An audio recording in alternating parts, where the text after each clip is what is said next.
This is Jordan Tower with JT News. Make sure you smash that like button, smash that subscribe button. Well, many sources say one of the shooters in the young Dolph case were identifiable by images posted. I'm not going to post a side-by-side image, but they're matching images on a hat and, you know, certain clothing worn in other photos. I mean, the internet's undefeated. I mean, this vehicle will probably be found. You could, like, this is crazy, man. Okay, so young Dolph pulled up to get cookies. These guys jumped out of this vehicle on camera. They know there's cameras everywhere. Thought they were safe because they were wearing masks. And jumped back in the car, sped off like they weren't going to get caught. They removed the Corvette from the scene right from the shooting, so they're going to be... But there's probably nothing in that. They're just getting it off the scene. And then, I don't know, man. There might be a reward for their capture.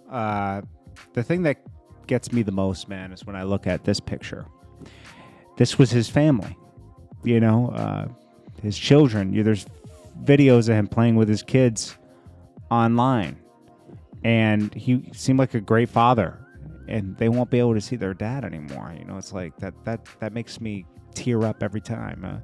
His wife or, his girl won't be able, they won't have him anymore. Not only that, young Dolph helped a lot of people. He employed a lot of people. He helped a lot of people in the neighborhood. He was going to hand out turkeys that day. You know, like, he's just a good person. He helped people in his neighborhood. And for someone to take that away, it's disgusting, man. You know, I see people in the comments, you know what they're mad about? That they're not mad that young Dolph isn't here anymore.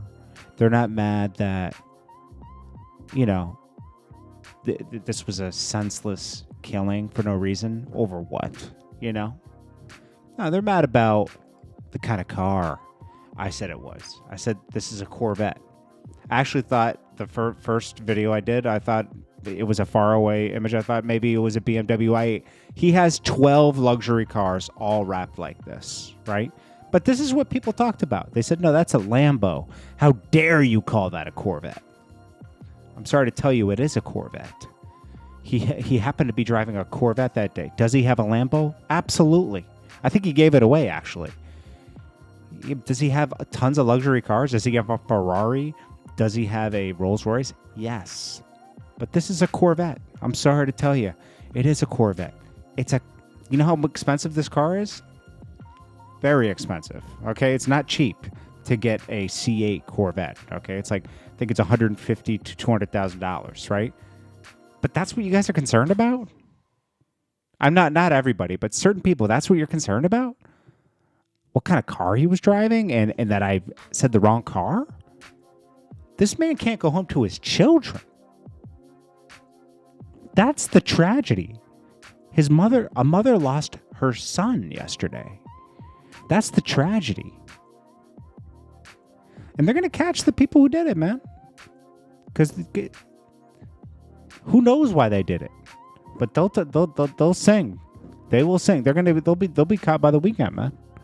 The internet's doing its work.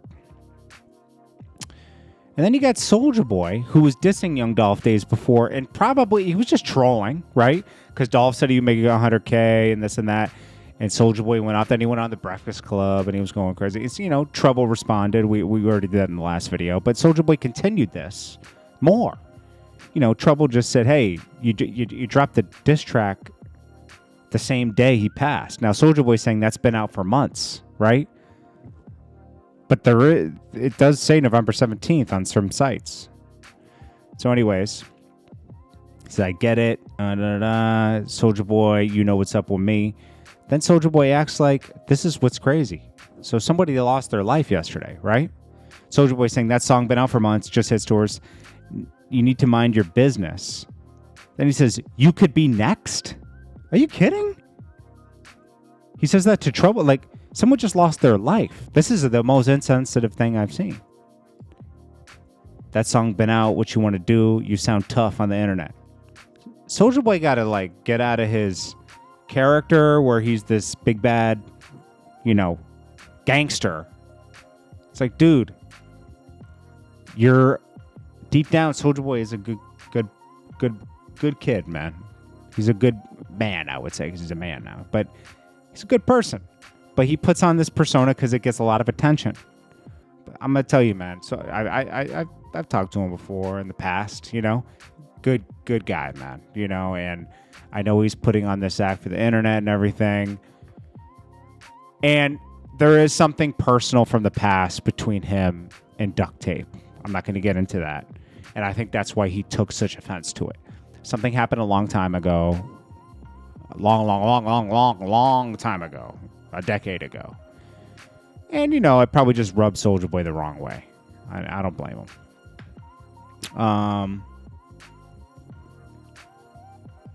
Yeah, look, see, he stretched something yesterday. I mean, that's what it says.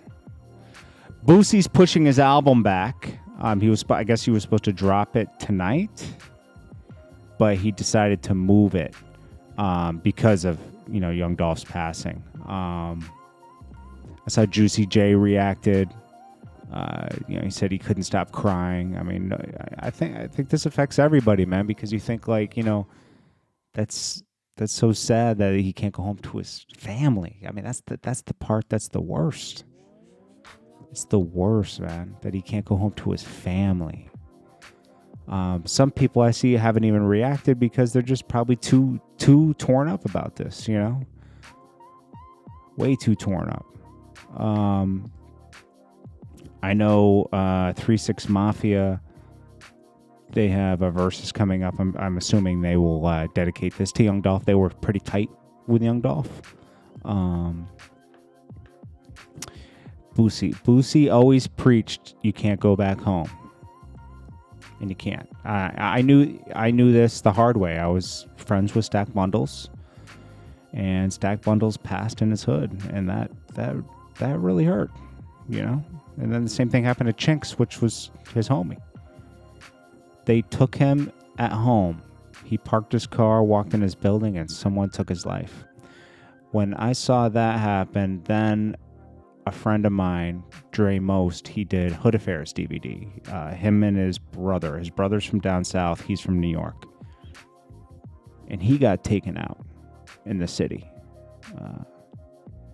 That's when I decided to leave the city. When that happened. When Dre Most passed.